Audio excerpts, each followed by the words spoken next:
नमस्कार मैत्रिणींनो, good morning. तर आज मस्त नाश्त्यासाठी मटकीची उसळ बनवली होती आणि आज मी ह्या भ्रमामध्ये होते की मला आज दुपारचा स्वयंपाक करायचा नाही, तो मला परत करावाच लागला. तर आज केस धुतले होते त्याच्यामुळं वरती उन्हाला गेलते, कारण खाली खूपच गार लागत होतं. म्हणलं वर थोडं उन्हात बसून आल्यावर बरं वाटन. तर काकूची बाग बघा अशी छान फुललेली आहे आणि यांना परवा ड्युटीहून आल्यावर मला सांगितलं की उद्याच्याला आपल्याला सेंड ऑफचा कार्यक्रम आहे इथंच कॉलनीमध्ये, तर जायचंय.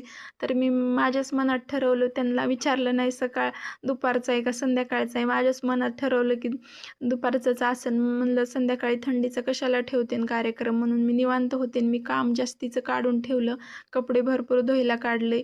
नंतर कळालं की कार्यक्रम दुपारचा नसून संध्याकाळचा आहे. मग माझी पळापळ झाली स्वयंपाकाला, कारण काहीच केलेलं नव्हतं. निवांत होते मी आणि कार्यक्रम छोटासाच होता इथंच कॉलनीमध्ये राम मंदिरात.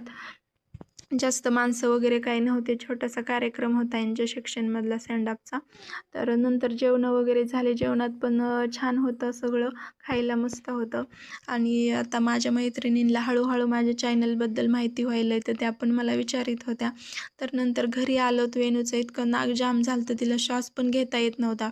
तिला वाफ वगैरे दिली आणि नंतर तिला झोपी लावलं.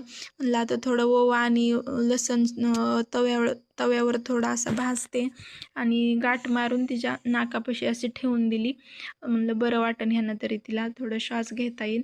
आणि असा गेला आमचा आजचा दिवस. कसा वाटला ते कमेंटमध्ये सांगा. भेटूयात पुढच्या मिनी ब्लॉगमध्ये. बाय.